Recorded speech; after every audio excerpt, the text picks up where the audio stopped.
ولوطا إذ قال لقومه أتأتون الفاحشة ما سبقكم بها من أحد من العالمين۔ یہاں سے حضرت سیدنا لوط علیہ نبینا و علیہ السلام کا ذکر اور ان کی قوم کا ذکر ہو رہا ہے۔ یہ ذہن میں رہے، پیچھے حضرت ہود علیہ السلام کا ذکر ہوا تو رب تعالیٰ نے فرمایا وَإِلَىٰ عَادٍ أَخَاهُمْ هُودًا، ہود علیہ السلام کو قوم عاد کی طرف ان کے بھائی ہود علیہ السلام کو بھیجا گیا۔ پھر فرمایا وَإِلَىٰ ثَمُودَ أَخَاهُمْ صَالِحًا، قوم سمود کی طرف ان کے بھائی صالح علیہ السلام کو بھیجا گیا۔ لیکن لوط علیہ السلام کے بارے میں ایسی بات نہیں کی قرآن نے، کہ قوم چونکہ علاقہ تھا صدومی کہلاتے تھے وہ، تو یہ نہیں کہا قرآن کریم نے کہ ان کے ہم قوم یا ان کے بھائی حضرت لوط علیہ السلام کو بھیجا گیا۔ وجہ اس کی یہ ہے کہ حضرت لوط علیہ السلام جو ہیں آپ بھتیجے ہیں حضرت ابراہیم علیہ السلام کے، اور ابراہیم علیہ السلام کا جو آبائی علاقہ تھا وہ عراق تھا، بابل جی یہ علاقہ تھا۔ حضرت لوط علیہ السلام بھی وہیں کے رہنے والے تھے۔ جب ابراہیم علیہ السلام نے وہاں سے ہجرت کی اور اپنے جو کچھ ماننے والے تھے ان کو ساتھ لیا تو انہیں میں لوط علیہ السلام بھی تھے۔ حضرت لوط علیہ السلام کو آ کر کے آپ نے یہ شام اور فلسطین کا جو علاقہ ہے نا، اس میں ایک علاقہ پڑتا ہے اردن آج کل، اس میں ایک 4 بستیاں تھیں۔ ایک بڑی بستی تھی جو شہر کی حیثیت رکھتی تھی، باقی بستیاں تھیں چھوٹی۔ تو وہ جو علاقہ ہے اسے آج کل اردن کو جورڈن کہتے ہیں، اور یہ والا علاقہ جو ہے جہاں حضرت سیدنا لوط علیہ السلام کا علاقہ تھا، جہاں پہ حضرت ابراہیم علیہ السلام نے آباد کیا تھا اور اللہ تعالیٰ کی طرف سے انہیں حکم ہوا تھا دینی جدوجہد کے لیے، تو وہ آج کل علاقہ جو ہے نا وہ قبضے میں ہے اسرائیل کے جی۔ اسی کے ساتھ ہی آپ نقشہ کبھی اٹھا کے دیکھیں تو آپ کو یہ معلوم ہوگا کہ وہاں ایک علاقہ قریہ خلیل کے نام سے ہے جی، جہاں پہ آ کے ابراہیم علیہ السلام نے پہل آ کر اپنی رہائش رکھی، وہیں سے پھر وہ قریہ خلیل، وہیں پہ آپ کا مزار شریف بھی ہے ابراہیم علیہ السلام کا، قریہ خلیل نامی جگہ پر۔ تو یہ جو علاقہ ہے نا جہاں پہ لوط علیہ السلام نے آ کر رہائش رکھی تھی، اس علاقے کا نام آج بھی وہ بحر لوط کہتے ہیں اس کو، یا بحر میت کہتے ہیں، بحر لوط یا بحر میت۔ انگریزی میں تو اور لکھا جاتا ہے، ٹھیک ہے نا، عربی میں بحر لوط کہتے ہیں اسے، یا بحر میت کہتے ہیں اسے، اور اس کا نام جو ہے نا بحر مردار بھی ہے، ہماری زبان میں اسے بحر مردار کہتے ہیں جی۔ یہ دنیا کا واحد پانی ہے جس کے اندر کوئی جانور نہیں رہ سکتا، کیونکہ حضرت سیدنا لوط علیہ السلام کی قوم پر جب عذاب آیا نا، اللہ تبارک و تعالیٰ نے جبریل امین علیہ السلام کو فرمایا تو انہوں نے پورے اپنے پر جو ہے نا وہ ایک ہی پر آپ کا ساری بستیوں کو نیچے دیا، ایک دم سے پوری بستیوں کو اتنا اونچا لے گیا، آسمان کے قریب کیا کہ وہاں ان کے مرغوں کے بولنے کی آواز اور کتوں کے بھونکنے کی آواز فرشتوں نے سن لی، اتنا قریب لے گئے تھے آسمان کی جی۔ وہاں سے پھر پٹخا ان کو الٹا کر کے تو وہاں سے پھر پانی نکل آیا جی۔ آپ کو پتہ نا کہیں پہ زلزلہ آتا ہے تو وہاں پہ پانی نکل آتا ہے باہر جی، وہی حال ہوا، وہاں سے پانی نکل آیا، بہت بڑی وہ ندی ہے، بہت بڑا دریا ہے وہ باقاعدہ، بہت زیادہ پانی وہاں ٹھہرا ہوا۔ آپ کبھی کوئی ویڈیو اٹھا کے دیکھیں تو آپ کو بحر مردار لکھ لیں، بحر میت لکھ لیں، ٹھیک ہے نا جی۔ انگریزی میں لکھیں تو ڈیڈ SAI یعنی EA ڈیڈ SEA یہ آپ لکھیں تو وہ آپ کے سامنے آ جائے گا بحر میت جو ہے، ٹھیک ہے جی۔ وہ پانی انتہائی زہریلا کہ کوئی جانور، مچھلیاں، مینڈکیں، کچھوے کچھ بھی نہیں رہتا وہاں پہ، ایسے پانی کھڑا ہے وہاں پہ جی۔ یہ قرآن کریم کی جو ہے نا وہ صداقت ہے۔ میرے آقا صلی اللہ علیہ وسلم نے زندگی میں کبھی ان علاقوں کا سفر ہی نہیں کیا تھا ہیں، اور آقا علیہ السلام وہ خبریں عطا فرما رہے تھے، یہ ساری خبریں من جانب اللہ تھیں ہیں، اللہ تبارک و تعالیٰ کی طرف سے تھیں۔ تو اب ہوا یہ کہ حضرت لوط علیہ السلام کی جو قوم تھی ان کی قوم سے مراد یہ کہ جن کو مخاطب بنانے کا انہیں حکم دیا گیا تھا، وہ آپ کے یعنی کہ وہ خاندانی لوگ نہیں تھے۔ ہاں ان کی قوم اس لیے بھی بن گئی کیونکہ اللہ تعالیٰ نے انہیں حکم دیا کہ یہاں رہ کر آپ دینی کام کریں، اور لوط علیہ السلام نے وہیں پر ہی نکاح کیا تھا انہی لوگوں میں، تو اس لیے جو ہے نا وہ حضرت لوط علیہ السلام کو یہ کہا گیا کہ آپ نے اپنی قوم کو کہا، کنہیں کہا؟ اپنی قوم کو کہا۔ لوط علیہ السلام کا قصہ جہاں بھی بیان ہوا نا، سورہ ہود میں بھی آیا، یہاں بھی سورہ اعراف میں بھی، کہیں پہ یہ ذکر نہیں کیا اللہ تعالیٰ نے کہ لوط علیہ السلام نے انہیں یہ کہا کہ لوگوں اللہ تعالیٰ کی عبادت کرو، اللہ تعالیٰ کی عبادت کرو، کیونکہ پیچھے آپ پڑھ چکے ہیں حضرت صالح علیہ السلام کا قصہ، انہوں نے بھی اپنی قوم کو یہی کہا کہ لوگوں اللہ کی عبادت کرو، اللہ کے علاوہ تمہارا کوئی معبود نہیں ہے۔ حضرت سیدنا ہود علیہ السلام نے بھی یہی کہا، یہ اعبدوا اللہ ما لکم من الہ غیرہ، جی، اور حضرت سیدنا نوح علیہ السلام نے بھی یہی کہا تھا اپنی قوم کو۔ تو اس کا مطلب یہ نہیں ہے کہ لوط علیہ السلام نے توحید کا ذکر نہیں کیا تو آپ کی قوم جو ہے وہ شرک نہیں کرتی تھی، بڑا مرد تو ان میں بھی شرک کا تھا، لیکن آپ نے یعنی لوط علیہ السلام نے انہیں زیادہ مخاطب اس بات پر نہیں کیا، یا قرآن کریم نے اس بات کو زیادہ بیان نہیں کیا، بلکہ قرآن کریم نے ان کے اندر جو ایک عمل بد تھا، ایک عادت بد تھی، اس کا ذکر کیا ہے۔ وہ کیا تھا؟ وہ یہ تھا کہ مرد کا مرد پر انحصار کرنا، بس مرد کو عورت کی حاجت نہ رہے۔ جی، ہوا یہ کہ ان کے باغات تھے، علاقہ ان کا سارا زرخیز تھا، تو ایک بندہ نوجوان لڑکا خوبصورت شیطان نوجوان لڑکے کی صورت میں، خوبصورت لڑکے کی شکل میں، امرد کی شکل میں اس کے باغ میں آ کے پھل توڑنے لگا تو مالک جو تھا باغ کا وہ آیا، اس نے پکڑ لیا، اس نے پکڑ کے دھکا پہلے کی تو بھگا دیا اسے۔ دوسرے دن پھر آیا، آگے اس نے پھر پھل توڑنے کی کوشش کی، پھر اس نے غصے میں آ کے اس نے کہا کل تو نے کہا تھا میں نہیں ہوں گا، آج پھر آ گیا، اس نے پکڑ کے 2-4 تھپڑ مار دیے۔ تیسرے دن پھر آ گیا، اس نے پھر کو گھسن مار دیے اسے، اس نے کہا یہ تو کام خراب ہے، اس نے کہا تو دفعہ کیوں نہیں ہوتا، جان کیوں نہیں چھوڑتا۔ اس نے جو لڑکا تھا تو شیطان، اس نے اس باغ کے مالک کو کہا، اس نے کہا ایک ہی کام ہے، اگر تم مجھے دور کرنا چاہتا ہے تو۔ اس نے کہا کیا کام ہے؟ اس نے کہا یہ کام میرے ساتھ کر، بدفعلی کر، میں بھاگ جاؤں گا۔ میں نے کہا نہیں۔ اب اس نے جب اس کے ساتھ کی تو اسے تو بھائی اس کا پڑ گیا، اب وہ جو ہے وہ ڈھونڈنے لگا، اس طرح کر کے ایسا عمل بد ان میں آیا کہ پوری قوم اسی میں مبتلا ہو گئی۔ باغ میں بیٹھے ہوتے تھے، کوئی بھی گزرتا پکڑ کے اسے گرا دیتے تھے۔ جی، تو حضرت سیدنا لوط علیہ السلام یہ ایسا ہی ہے جیسے کوئی بندہ کسی کے پاس جائے اور اسے پتہ کہ جناب بندہ یہ اعتقادی بیماری میں مبتلا ہے، کافر ہے، مشرک ہے،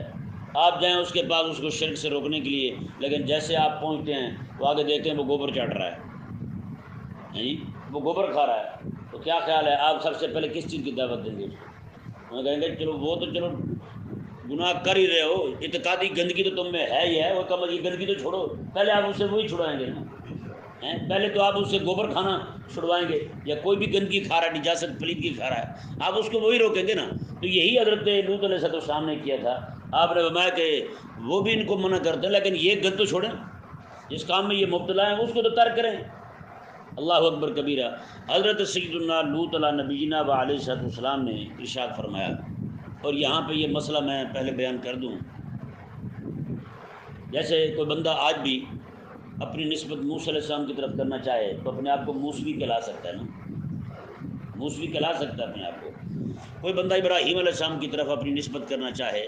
محبت کی وجہ سے، عقیدت کی وجہ سے، ان کی عظیمت کی وجہ سے، تو اپنے آپ کو ابراہیمی کہلا سکتا ہے۔ ہاں جی، کوئی اپنے آپ کو حضرت سیدنا عیسیٰ علیہ السلام کی طرف نسبت کرنا چاہے تو اپنے آپ کو عیسوی کہلا سکتا ہے۔ ہاں جی، تو کوئی بندہ جو ہے اگر اپنے آپ کو نسبت کرنا چاہے حضرت لوط علیہ السلام کی طرف تو بتائیں اپنے آپ کو لوط کہلوائے گا؟ تو یہ ذہن میں رہے، یہ غلط کام جو ان کی قوم کا تھا، لوط علیہ السلام کا نہیں تھا۔ تو لوط علیہ السلام کی طرف کیسے منسوب ہو گیا بھائی؟ جب یہ کام کری قوم رہی ہے تو لوط علیہ السلام کی طرف کیوں منسوب ہو گیا؟ اس کو صدومیت کہا جائے، ہاں جی، یا کوئی اور نام دیا جائے اس کو، تو حضرت لوط علیہ السلام کا نام کیوں بھائی؟ اس لیے یہ لفظ جو ہے یہ محدث ہے۔ کیا ہے؟ اس عمل کو بیان کرنے کے لیے پورے قرآن میں کہیں پر یہ لفظ نہیں ہے کہ جس میں ایسا لفظ کوئی نہیں ہے پورے قرآن میں جس میں حضرت لوط علیہ السلام کے نام کو ماخذ بنایا گیا ہو۔ پورے ذخیرے احادیث میں ایسا لفظ نہیں ہے، یہ محدث ہے، بعد میں لوگوں نے گھڑا ہے۔ ہاں جی، لوگوں نے گھڑا تو بعد میں پھر کتابوں میں بھی آنا شروع ہو گیا۔ لہٰذا یہ اس عمل کو بیان کرنے کے لیے حضرت سیدنا لوط علیہ السلام کے نام شریف کو ماخذ بنانا یہ بالکل اور قطعاً جائز نہیں ہے۔ سمجھ نہیں آیا مسئلہ؟ اب تو خیر انہوں نے اسے لا تیلوت و فعل جو ہے اس سے اخذ بھی کر لیا ہے، یہ پورا باب بنا دیا ہے جناب یہ لا تیلوت سے ماخوذ ہے، حالانکہ ایسی بات ہی نہیں ہے، پورا قرآن میں کہیں نہیں ہے، ذخیرہ احادیث میں کہیں پہ اس عمل کو، عمل بد کو بیان کرنے کے لیے یہ لفظ نہیں کہیں پہ لایا گیا ہے، تو یعنی کہ لوط علیہ السلام کے نام شریف کو ماخذ نہیں بنایا گیا کہیں پر بھی۔ لہذا کوئی بھی بندہ جو ہے نا ایسا کام کرتا ہے تو اس کے لیے یہ لفظ بولنا جائز نہیں ہے کہ یہ نبی لوطی ہے، نعوذ باللہ من ذالک۔ تو یہ ذہن میں رہے، آج کے دور کے اندر، ہمارے دور میں جن لوگوں میں یہ عمل پایا جاتا ہے LGBTQ والے خنزیر، وہ نعوذ باللہ من ذالک اس عمل کو قانونی طریقہ قانونی صورت دے چکے ہیں۔ مرد مرد پر اتفاق کرتے رہے، عورت عورت پر اتفاق کرتی رہے، نکاح کی ضرورت ہی نہیں رہے ان کو۔ جیسے میرے کریم آقا صلی اللہ علیہ وسلم نے ارشاد فرمایا، آقا علیہ السلام نے فرمایا کہ یہ مرد کا مرد پر اتفاق کرنا پچھلی قوموں میں تھا، لیکن عورت عورت کے ساتھ منہ کالا کرے گی، حضور نے فرمایا یہ پچھلی قوموں میں نہیں تھا، حضور نے فرمایا یہ میری امت میں آئے گا کام، میں اس امت میں آئے گا۔ اب بتائیں آ چکا نہیں آ چکا؟ یہاں پہ بھی کئی ساری کالج یونیورسٹی کی لڑکیاں وہ کہتے ہیں ہمیں تو فلانی کافی ہے، بس ہمیں شادی نہیں کرنی، لڑکا لڑکے پر اتفاق کر رہا ہے، لڑکی لڑکی پر اتفاق کر رہی ہے، اور اس کو حضور علیہ السلام نے بیان میں سحاق بین النساء، میں یہ سحاق کا عمل جو ہے نا یہ صرف عورتوں میں ہوگا، اور عورتوں میں جو ہے نا وہ میں میری امت میں ہوگا، پہلے نہیں تھا کبھی۔ آج جیسے یہ کافر کے غلام ہیں، جیسے وہ جناب کرتا جا رہا ہے جی، اس کو انہوں نے باقاعدہ تالیوں کی تھاپ میں یہ قانون بل پاس کیا انگریزوں نے، جناب لو جی اب بل پاس ہو چکا ہے LGBTQ والوں کا کہ عورت جو ہے نا وہ عورت کے ساتھ، مرد مرد کے ساتھ قانونی صورت میں نکاح کر سکتے ہیں۔ وہی کام انہوں نے یہاں پاکستان میں کر دیا۔ LGBTQ والے جو ہیں وہ جناب یہاں پہ بھی چھائے جا رہے ہیں، دن بدن ان کا رش بڑھتا جا رہا ہے جی۔ ان کا جو ہے وہ آج لڑکیاں جو ہے نا وہ نعرے لگا رہی ہیں، میں بچے جننے کے لیے پیدا ہوئی ہوں، میں جانور ہوں، میں یہ ہوں، میں وہ ہوں۔ بندہ پوچھے جس نے تمہیں جنت تھا وہ کون سی گدی تھی؟ وہ بھی تو تیری ماں تھی، وہ بھی تو انسانی تھی، اس کا جننا جو ہے نا وہ حلال تھا، تیرا جننا حرام ہو گیا۔ اگر اس کا جنت جرم ہے تو پھر تجھے کیوں نہ ختم کر دیجیے، تاکہ یہ جرم جو ہے نا تیری ماں نے کیا ہے، اس جرم کے نتیجے میں تو نمودار ہوئی ہے، تو تیرے تو کم از کم پہلے خاتمہ ہو، اتنی گندگی لائی ہے تو یہ نعوذ باللہ من ذالک۔ اللہ تبارک و تعالیٰ کے پاک پیغمبر حضرت سیدنا لوط علیہ السلام نے ارشاد فرمایا جی دیکھیں، میں اور ہم نے لوط علیہ السلام کو بھیجا، اذ قال لقومہ، جب آپ نے اپنی قوم کو فرمایا، اتاتون الفاحشۃ، میں تم وہ فاحشہ کام کر رہے ہو، ما سبقکم بہا من احد من العالمین، سارے جہان میں تم سے پہلے کسی نے یہ کام نہیں کیا تھا، سارے جہانوں میں کسی نے تم سے پہلے یہ کام نہیں کیا تھا۔ انکم لتاتون الرجال شہوۃ من دون النساء، تم عورتوں کو چھوڑ کر مردوں کے ساتھ شہوت پوری کر رہے ہو، بل انتم قوم مسرفون، تم تو حد سے بڑھنے والے ہو۔ آگے سے قوم نے کیا جواب دیا؟ یہ وہ جواب ہے، یہ جہاں بھی آپ کسی کو غلط کام پر روکیں تو قوم کا آگے سے جواب یہی ہوتا ہے۔ کسی بھی معاشرے میں بندہ کو کام کرتا ہے، کسی محکمے میں کام کرتا ہے، وہ کو کہنے لگے اور رشوت نہ لوئے، ہاں جی، سارے پولیس والے پیچھے پڑ جائیں گے، بڑا تو پاک آئے ہیں، بڑا تو صوفی صاحب، بڑا تو ولی خدا دا، کہتے نہیں کہتے؟ کسی محکمے میں چلے جائیں، آپ کہہ دیں ان کو یار نماز پڑھ لو یار، بیٹھے دوسرے میں پہلے، تو آگے سے آپ کو جواب یہی ملے گا، بڑا صوفی آ گئے، جا بھائی پڑھ دوں اپنی نبیڑ تو، ہاں جی، کہتے نہیں کہتے؟ سننے کو ملتا ہے نا،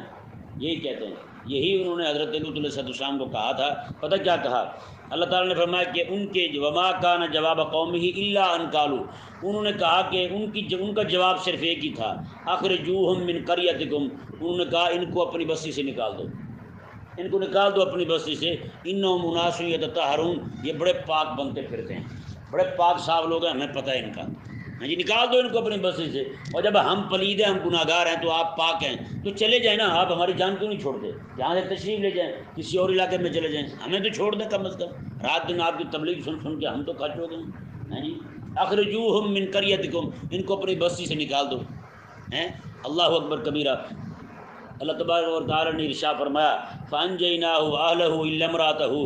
ہم نے انہیں بھی نجات دی اور ان کے گھر والوں کو بھی سوائے ان کی بیوی کے۔ لوط علیہ السلام کی بیوی جو ہے وہ چونکہ وہیں کے رہنے والی تھی، وہ بھی ان کے ساتھ ملی ہوئی تھی۔ لوط علیہ السلام کے پاس اللہ تبارک و تعالیٰ نے فرشتے بھیجے لڑکوں کی صورت میں، خوبصورت لڑکوں کی صورت میں، وہ حضرت لوط علیہ السلام کے پاس ہے جب اللہ تعالیٰ نے فیصلہ کر لیا ان پر عذاب بھیجنے کا، تو لوط علیہ السلام کی بیوی وہاں سے بھاگی جا کے اپنی قوم کو کہنے لگی، اور نام مرادو تم یہاں نکمے بیٹھے ہوئے ہو، بڑے سونے سونے لڑکے لوط علیہ السلام کے پاس آ چکے ہیں، جاؤ ادھر جاؤ تم ہیں، اب بتائیں جہاں پہ عورتیں ہی ایسی ہوں ہیں، تو وہ جی LGBTQ والی چیز ہیں، اس نے جا کر فوراً ان کو کہا کہ وہ جلدی پہنچو وہاں پہ، تم ادھر کہاں کھچ ہو رہے ہو، وہ سارے کے سارے وہاں پہنچے، اندر اکیلے لوط علیہ السلام لڑ رہے ہیں ان کے ساتھ، دروازے کو دھکا دے کے کھڑے ہیں، وہ باہر سے سارے زور لا رہے ہیں، اب پوری قوم ہے باہر، اکیلے اندر حضرت لوط علیہ السلام دروازے کو دھکیل کے کھڑے ہیں جی۔ وہیں پر رب تبارک و تعالیٰ کی طرف سے حضرت جبریل امین علیہ السلام آئے، رات کے وقت فرمایا کہ آپ یہاں سے نکل جائیں، لوط علیہ السلام کو فرمایا، اور آپ کی بیوی جو ہے نا اس کو ساتھ نہ لے کے جائیں، اس نے بھی ان کے ساتھ ہی تباہ ہونا ہیں۔ تو پھر 4 لاکھ لوگ جو ہیں، کتنے لوگ؟ 4 لاکھ لوگ جو ہیں اس علاقے کے رہنے والے، سارے کے سارے جو ہے وہ تباہ و برباد کر دیے گئے۔ اللہ تبارک و تعالیٰ نے جبریل امین علیہ السلام کو حکم دیا، وہاں سے آپ نے اینٹیں دیکھی ہوں گی، کچھ تو اینٹیں وہ ہوتی ہیں جو یہاں کام آتی ہیں، کچھ اینٹیں وہ ہوتی ہیں کھنگر والی ہوتی ہیں، اس کو کہتے ہیں، جانتے ہیں کھنگر والی اینٹ جو ہے وہ جس میں جناب وہ کھردری اینٹ ہوتی ہے وہ والی۔ اللہ تبارک و تعالیٰ نے ارشاد فرمایا دوسرے مقام پر، میں سجیل کا لفظ آیا، فرمایا کہ ہم نے ان پر کھنگر والے پتھر جو ہے نا وہ برسائے ان پر، ہاں جی، ایک تو پورا علاقہ الٹا دیا گیا، اوپر سے پھر کھنگر والے پتھر جو ہیں ان کی بارش، وام ترنا علیہم مطرا، اللہ تعالیٰ نے فرمایا کہ ہم نے ان پر پھر بارش برسائی، کس کی؟ کھنگریلے پتھروں کی، کھنگر والے پتھر وہ ان پر جناب برسائے گئے۔ اور جو کو بندہ جہاں کہیں بھی تھا نا جی، اگر وہ علاقے سے باہر گیا ہوا تھا، پتھر اسے وہاں لگا ہے، اسے وہاں لگا پتھر، ایک بھی نہیں بچا ان میں، کیونکہ یہ کام جو ہے نا یہ گناہ کا کام ہے، لیکن وہ اسے قانونی طریقہ قانونی صورت دے چکے تھے، اس کو حلال سمجھتے تھے۔ ایک بندہ کو گناہ کی صورت، گناہ گار ہے، گناہ سمجھ کے کر رہا ہے، وہ گناہ گار ہے، وہ غدار نہیں ہے، لیکن جو بندہ اسے حلال سمجھ کے کر رہا ہے، وہ فیشن سمجھ کے کر رہا ہے، یہ اس کی پھر علیحدہ لعنت ہے اس پر۔ اللہ تبارک و تعالیٰ نے ارشاد فرمایا فَأَنْجَيْنَاهُ وَأَهْلَهُ إِلَّا امْرَأَتَهُ، ہم نے لوط علیہ السلام کو اور ان کے اہل خانہ کو نجات دی سوائے ان کی بیوی کے، کانت من الغابرین، وہ بھی پیچھے رہنے والوں میں ہو گئی، مطلب یہ کہ وہ نکل گئے، پیچھے رہنے والے جو تھے سارے تباہ ہو گئے، میں وہ بھی تباہ ہو گئی۔ وَأَمْطَرْنَا عَلَيْهِمْ مَطَرًا، اللہ تعالیٰ نے ہم نے ان پر بارش برسائی، زور سے بارش آئی۔ فَانْظُرْ كَيْفَ كَانَ عَاقِبَةُ الْمُجْرِمِينَ، میں ذرا دیکھو تو صحیح مجرموں کا انجام کیسا ہوتا ہے، مجرموں کا انجام کیسا ہوتا ہے۔ اللہ تبارک و تعالیٰ سمجھنے کی توفیق۔